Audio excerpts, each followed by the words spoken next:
Carter had enough wealth to purchase silence, comfort, and immediate respect from anyone who crossed his path in the affluent town of Greenwich, Connecticut.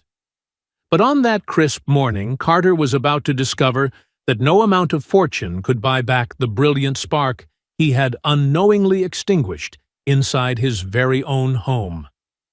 The sprawling estate was still blanketed in slumber when the heavy black town car glided to a halt in front of the wrought iron gates. The time was exactly 7:36 in the morning, a schedule he kept with ruthless precision.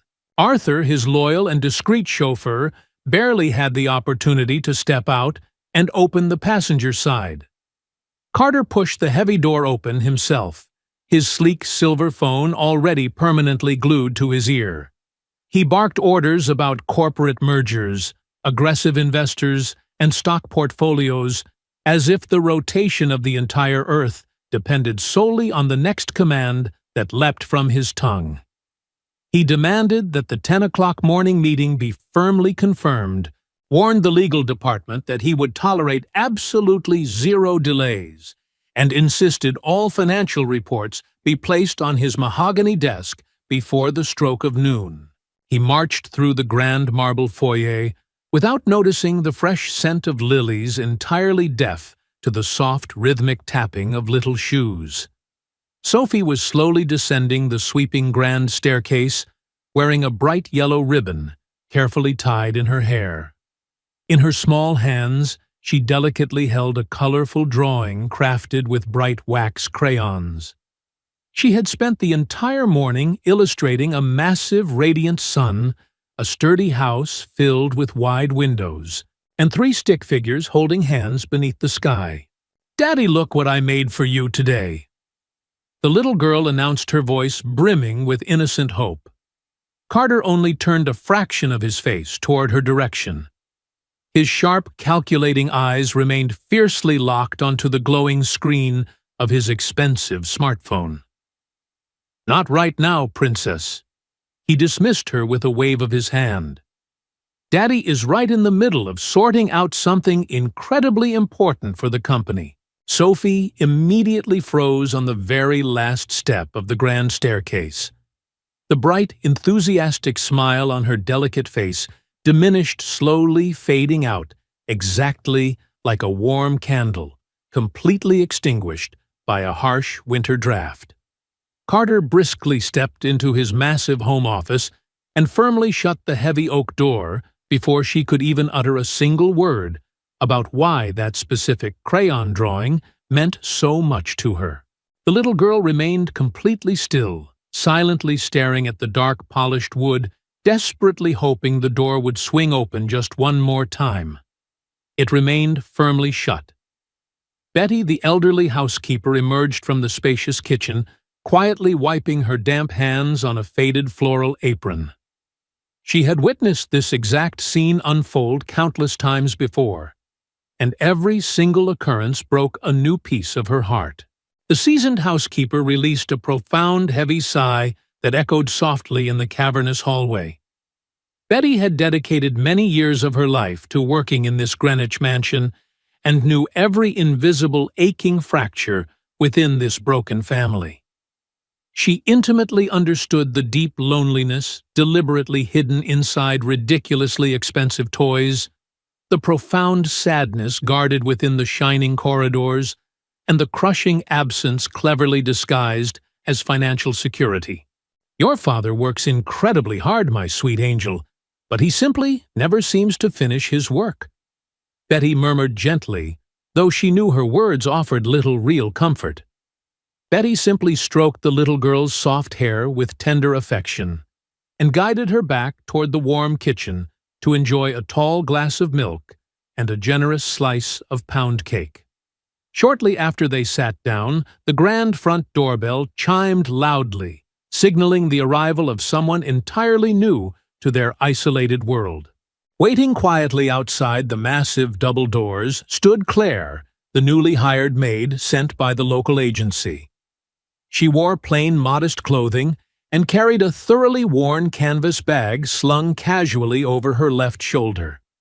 Her dark, expressive eyes clearly displayed the heavy weight of exhaustion, but they also held a magnificent, unwavering calm characteristic of those who completely embrace life's struggles before even stepping onto the battlefield.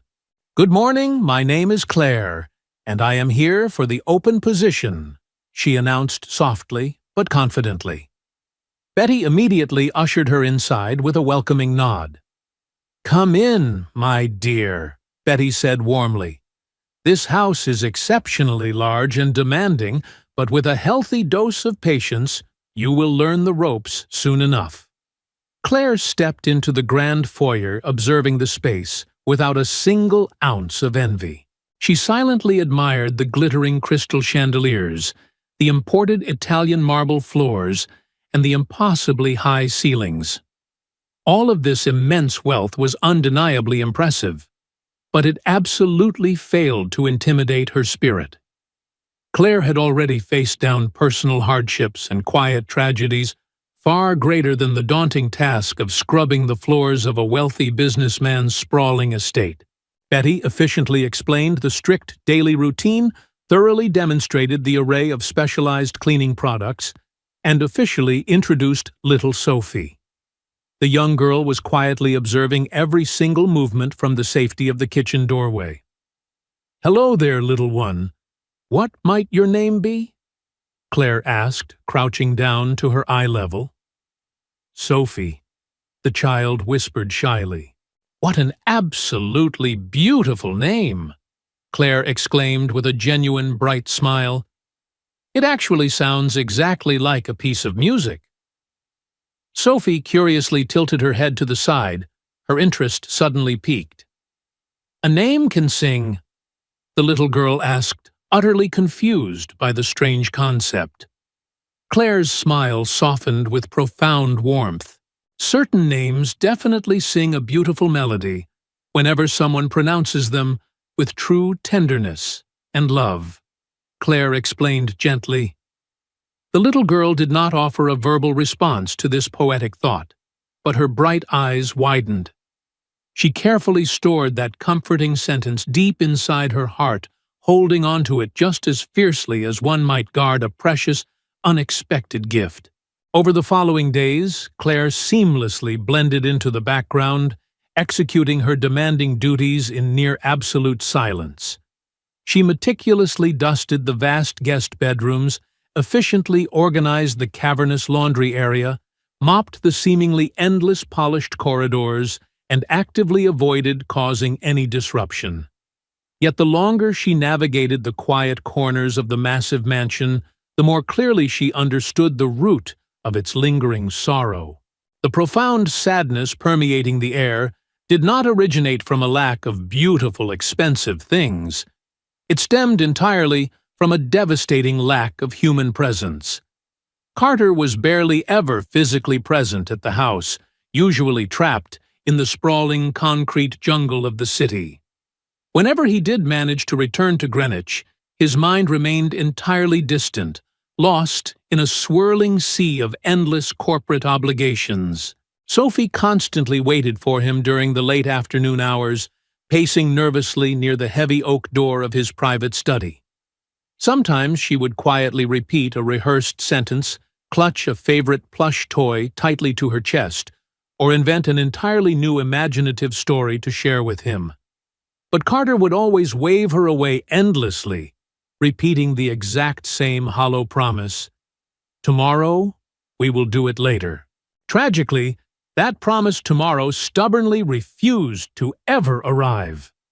On a particularly gloomy, rain-swept Tuesday afternoon, Claire discovered Sophie lying flat on her stomach across the expensive Persian rug in the main living room. The little girl was completely surrounded by dozens of pristine porcelain dolls, shiny remote-controlled cars, elaborate board games, and brightly illustrated storybooks scattered in every direction. Despite the mountain of entertainment, the young girl was absolutely not playing with a single item. She was simply tracing her tiny index finger slowly over the surface of the rejected crayon drawing, which had been sharply folded into 4 neat sections. "Are you feeling sad today, Sophie?"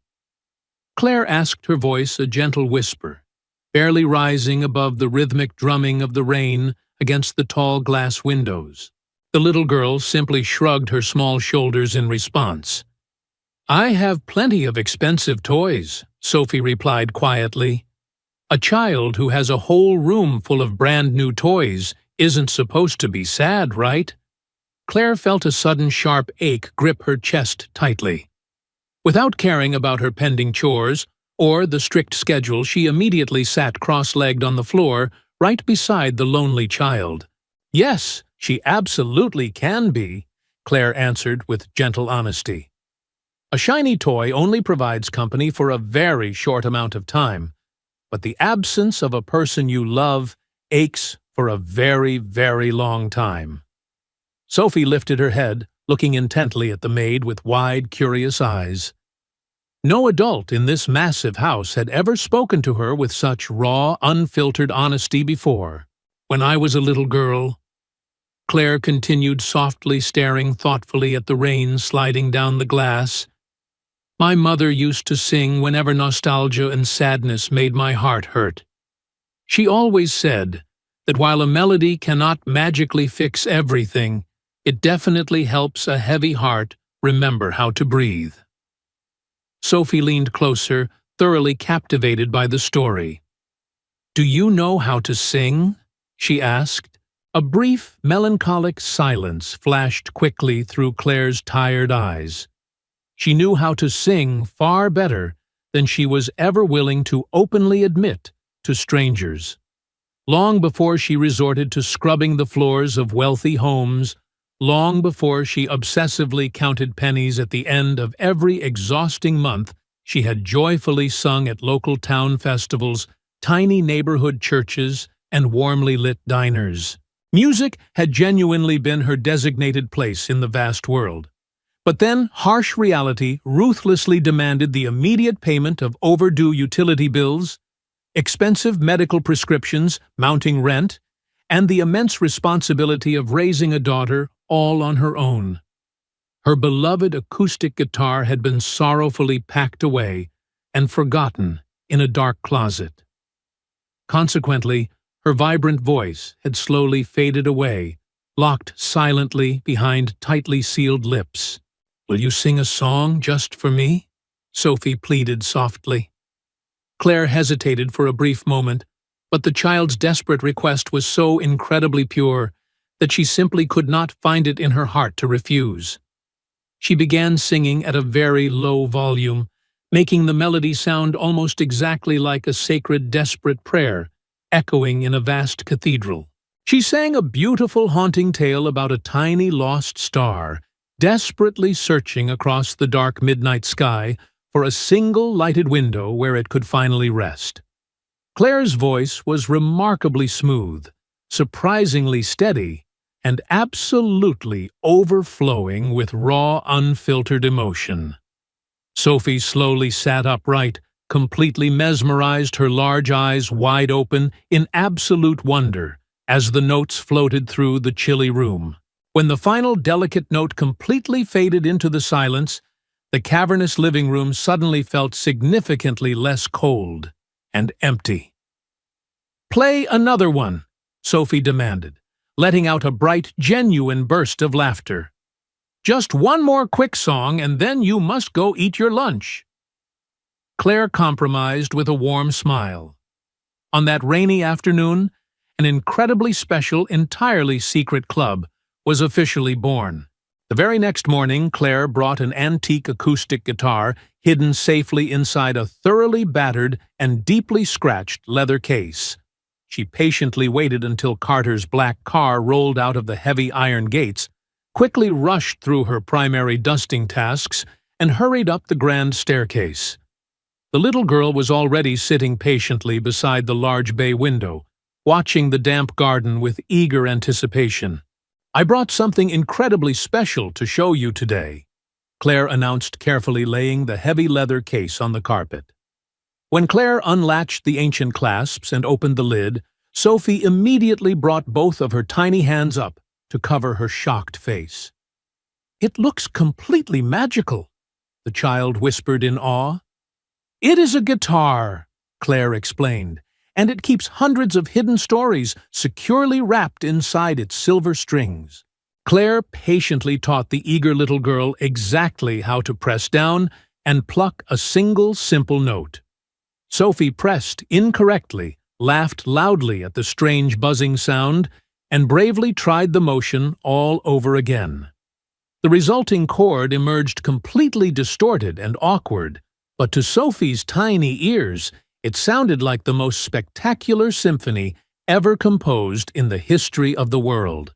Soon after, those clumsy notes evolved into short, joyful melodies, awkward clapping rhythms, and utterly nonsensical lyrics invented right on the spot. Claire masterfully transformed every single musical mistake into a fascinating lesson, celebrating every single clumsy attempt as a monumental victory. Sophie, who had previously tiptoed through the house like a silent ghost, suddenly began singing at the top of her lungs across the grand hallways. Betty, the observant housekeeper, was naturally the first person to notice this incredible transformation. She stopped dead in her tracks near the main corridor upon hearing the beautiful mixture of a child's gleeful singing accompanied by the rich strumming of a wooden guitar. Peeking cautiously through the cracked door, she witnessed Sophie smiling in a radiant, unburdened way she had not seen in countless heartbreaking years. Claire pressed a single finger to her lips, silently begging for secrecy, and Betty just wept happy tears as she returned to the kitchen. As several weeks melted away, the secret morning music club transformed into the hidden beating heart of the sprawling Greenwich mansion. Every single morning, the exact second Carter's vehicle disappeared down the long driveway, Sophie eagerly awaited Claire's magical arrival. She excitedly learned countless new tunes about blooming spring flowers, brave little birds learning to fly, and the quiet courage needed to face the dark. Sophie spent hours diligently drawing imaginary admission tickets for a spectacular concert, carefully taping the colorful paper squares directly onto her bedroom wall. Right in the dead center of this colorful masterpiece, she boldly wrote, with a thick black marker, "Daddy will definitely watch my show." Claire read those optimistic, innocent words and immediately felt a cold shiver of absolute terror run down her spine.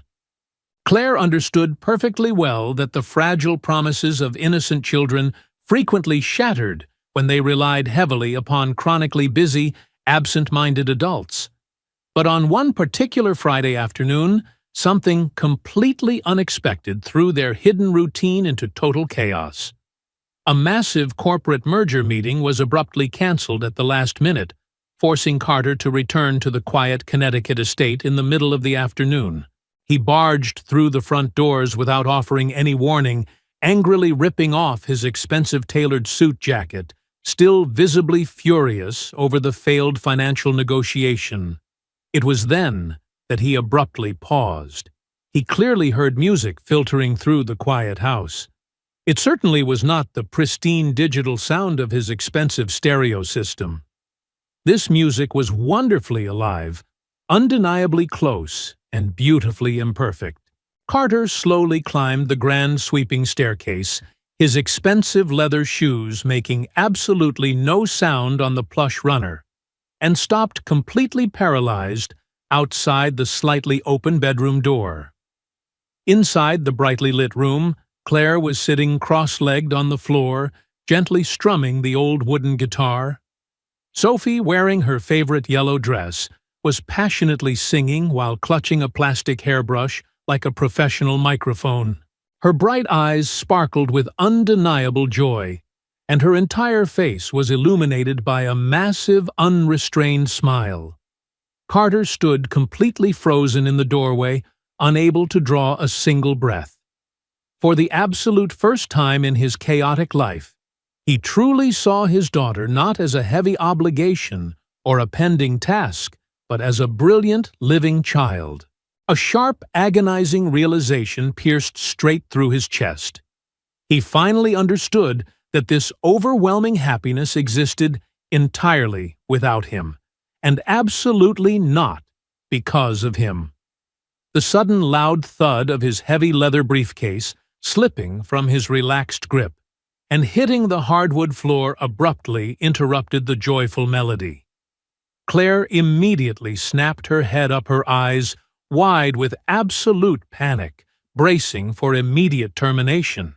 Sophie spun around her face instantly, lighting up with immediate uncontainable joy, acting precisely as if this sudden interruption was the greatest birthday gift imaginable. "Daddy, you came home incredibly early today," she cheered loudly. "I was just practicing my singing." "Do you want to see Aunt Claire says my singing voice sounds exactly like a brave little bird that is finally learning how to fly high into the sky?" Carter stood completely speechless in the doorway, his throat suddenly feeling as though it were tightly sealed shut.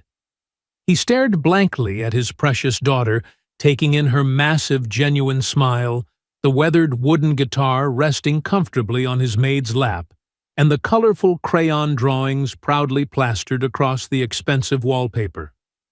On one specific drawing, Sophie had carefully painted 3 distinct figures sitting comfortably on the grass. Claire was depicted holding the large wooden guitar Sophie was shown singing with her mouth wide open, and Carter was drawn standing right beside them, wearing a black business suit but sporting a massive, happy smile.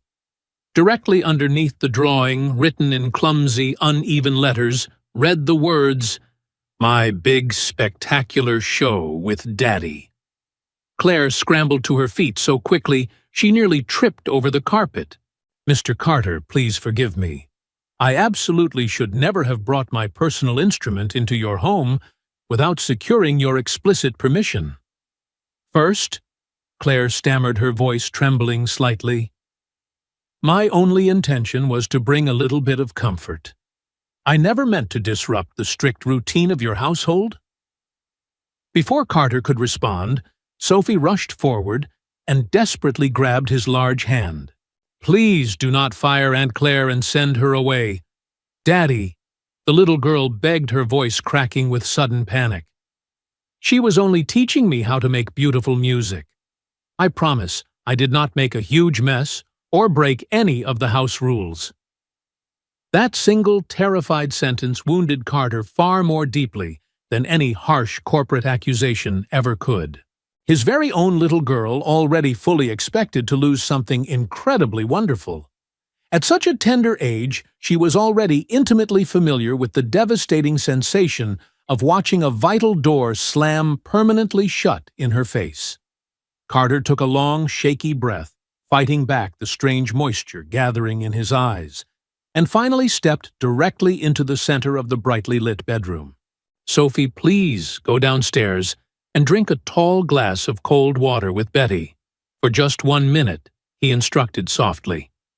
"I really need to have a private conversation with Claire." The little girl's lower lip trembled. "But did I do something terribly wrong?" she asked softly. "No, my sweet princess, you did absolutely nothing wrong at all," he assured her, offering a rare, gentle smile. Sophie obediently shuffled out of the room, frequently glancing over her tiny shoulder as if she were deeply terrified of completely abandoning a buried treasure. When Carter was finally left entirely alone with Claire, he slowly walked over to the large bay window. Gazing outside, the perfectly manicured, incredibly expensive gardens suddenly appeared utterly empty, completely devoid of any real life or profound meaning. "Exactly how long has this secret music club been going on?" Carter asked quietly, not turning around to face her. "About 2 weeks, sir, perhaps a little bit longer than that," Claire replied honestly, wringing her hands nervously.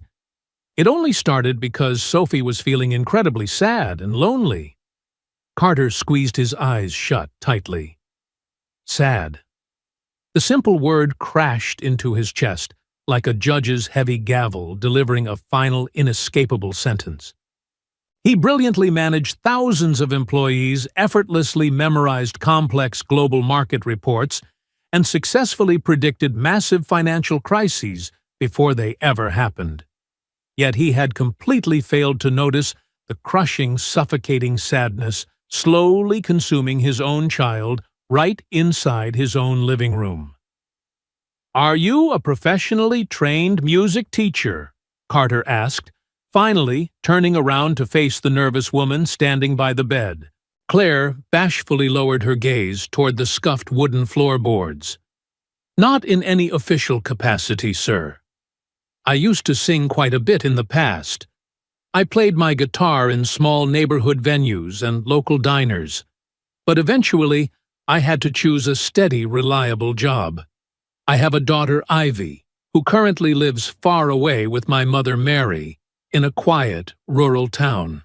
Claire took a breath and continued, "I send nearly all my earnings back to them so Ivy can afford a proper education and a safe home. Simply playing the guitar and singing local gigs just didn't pay enough to cover all the rising bills." Carter slowly turned fully toward her, truly seeing Claire for the very first time. She was not just a maid in a uniform. She was a deeply loving mother who quietly carried her own heavy burdens and silent losses. "You willingly stay miles away from your own daughter just to clean my floors and look after my massive house," he observed softly. "I stay far away to guarantee that she has the stable, secure life that I never had the privilege to enjoy," Claire replied. Her steady response carried absolutely no bitter resentment. It only possessed quiet, unbreakable dignity. Carter felt a wave of profound, suffocating shame wash entirely over him. He physically lived inside the exact same house as Sophie, sleeping merely a few rooms away, and yet he was completely emotionally absent from her entire existence. Claire, on the other hand, was physically separated from her own child by cruel financial necessity, yet she somehow miraculously found the incredible strength to offer genuine warmth and presence to someone else's lonely daughter. "Sophie clearly loves you very much," Carter stated quietly, his voice thick with unexpressed emotion. "I love her dearly too, sir," Claire responded carefully. "But I perfectly understand my position as an employee here. If it makes you uncomfortable, I swear I will never bring the guitar into this house ever again." Carter shook his head immediately. "No," he commanded softly, startling the anxious maid.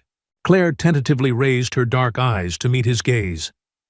"Please do not stop playing," Carter pleaded, his voice breaking slightly.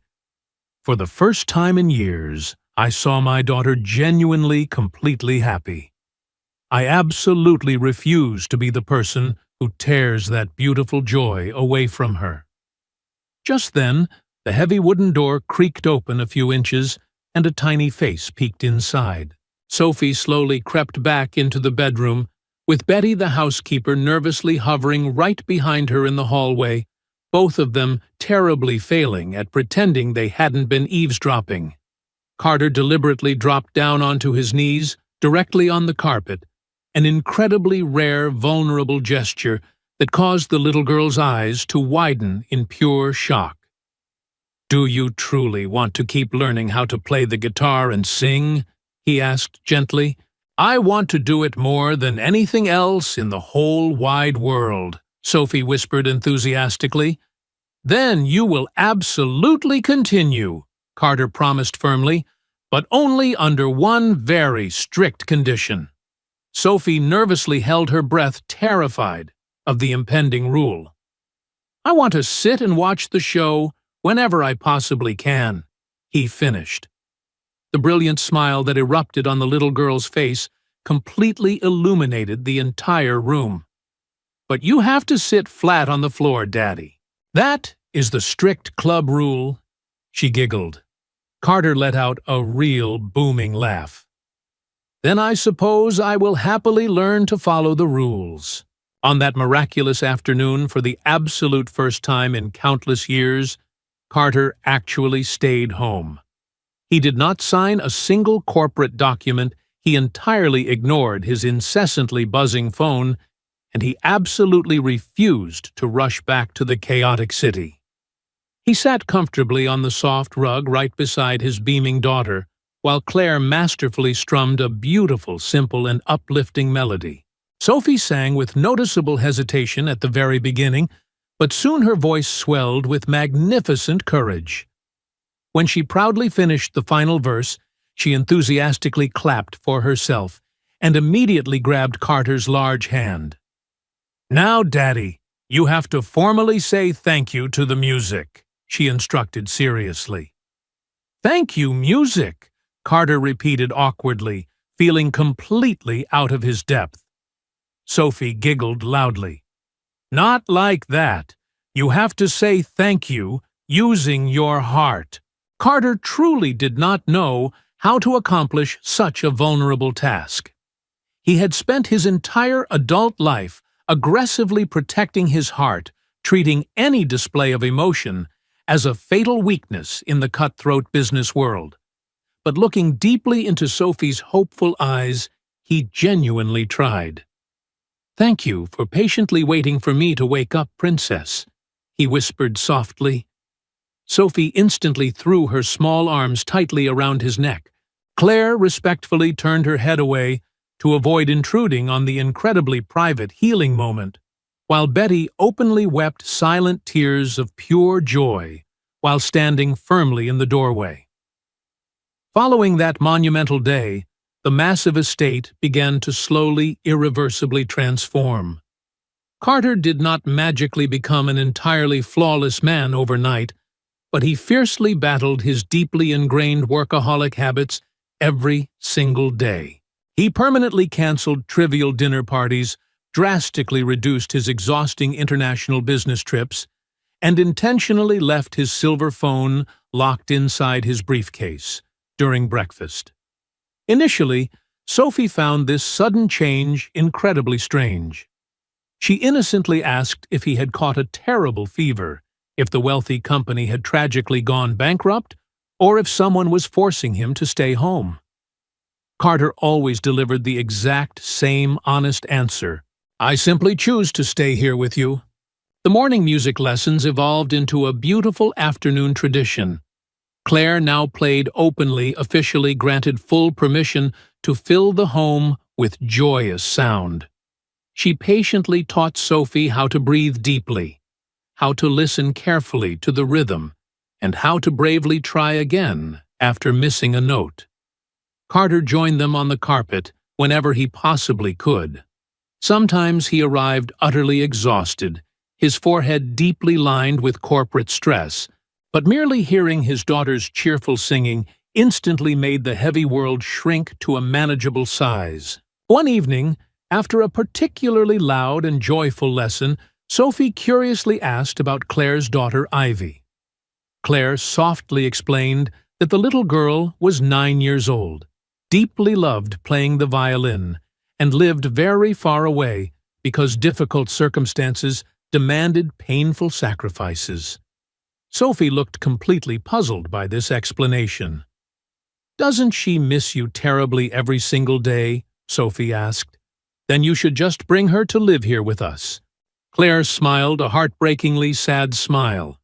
"It just isn't that simple, my sweet love." Carter had been quietly listening from the hallway, and those innocent words echoed loudly in his mind for the entire night. The following morning, he invited Claire to sit down in the formal living room.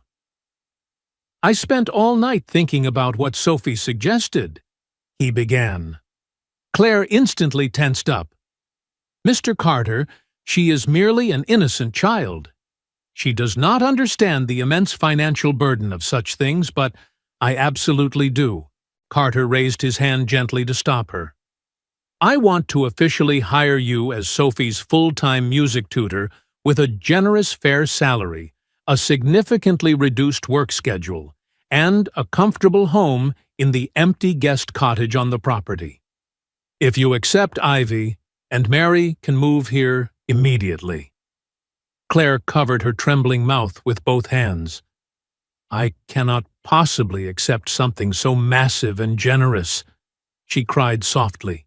"You absolutely can," Carter insisted, his voice thick with deep gratitude. You return the light and joy to my precious daughter's life. Please allow me the immense honor of helping you completely restore yours." The heavy tears flowed freely before Claire could even form a proper verbal response. For so many agonizing years, she had trained herself to remain fiercely strong and silent. Now, someone was finally offering her the beautiful, priceless chance to be a present, active mother once again. "I accept," she whispered through her joyful tears, "but I fiercely insist on working hard to truly earn my keep." Carter smiled warmly. "You already have." When Sophie finally heard the spectacular news, she sprinted wildly through the massive corridors, screaming at the top of her lungs that she was getting a brand new best friend.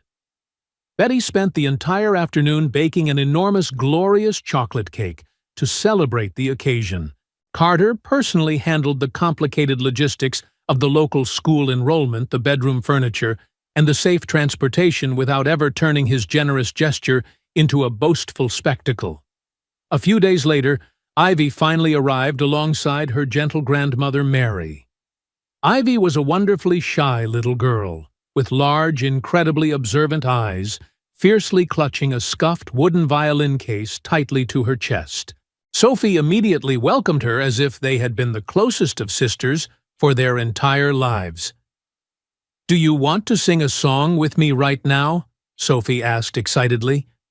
Ivy looked nervously up at Claire, who nodded encouragingly, and then offered a bright, shy smile. "I would love to," Ivy replied softly. That very evening, the grand Greenwich mansion overflowed with beautiful, chaotic music until very late into the night. It was absolutely far from a perfect professional performance. There were plenty of sharply missed notes, bursts of uncontrollable giggling, completely mismatched harmonies, and dirty dessert plates forgotten on the expensive coffee table. Yet as Carter sat comfortably on the floor, listening to Oliver, the gardener enthusiastically clapping along from the porch, and Mrs. Higgins the cook humming from the kitchen, it profoundly felt like the very first time his massive house actually remembered how to breathe. He watched Sophie leaning happily against Ivy Claire, masterfully tuning the guitar, Betty cheerfully singing off-key, and elderly Mary tapping her worn shoes completely out of rhythm.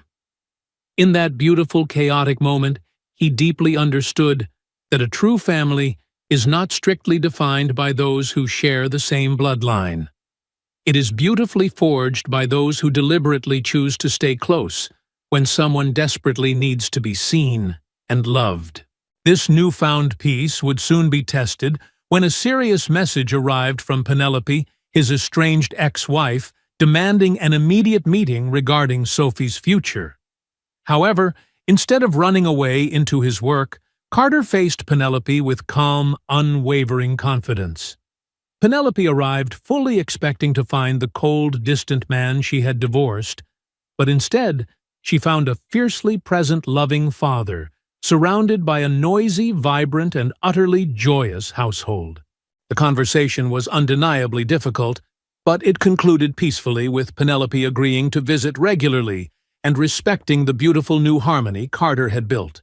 As the years rolled gently by, the once silent mansion blossomed into a vibrant sanctuary of shared melodies and unwavering warmth. Carter learned a profound lesson that reshaped the remainder of his days, a truth that echoed deeply within the hearts of everyone who walked through those grand doors. Life frequently deceives us into believing that providing material comfort is the absolute ultimate expression of affection. We chase endless horizons, accumulating vast fortunes, utterly convinced that a heavier bank account will somehow construct an impenetrable fortress of security around those we hold dear. Yet as the fleeting seasons slip through our tired and grasping fingers, we slowly discover a magnificent truth hidden in the quiet, dusty corners of our busy lives.